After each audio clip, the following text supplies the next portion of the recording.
আসুক আসুক আরো আসুক।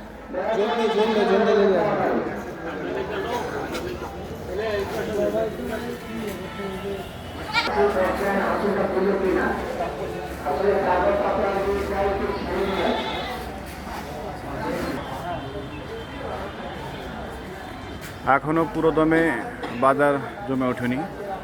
বিকেল 3টার পর থেকে সম্ভবত বাজার জমবে।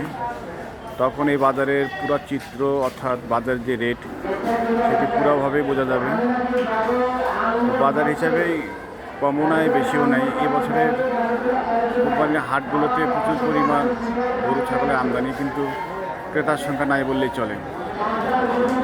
এটি হচ্ছে কুমিল্লার বুড়িচং অর্থাৎ নিমছা বাজার এবং ক্যান্টনমেন্টের মাঝামাঝি অবস্থিত সৈয়দপুর সরকারি প্রাথমিক বিদ্যালয়ের মাঠে অস্থায়ীভাবে একটি গরু ছাগলের হাট বসানো হয়েছে।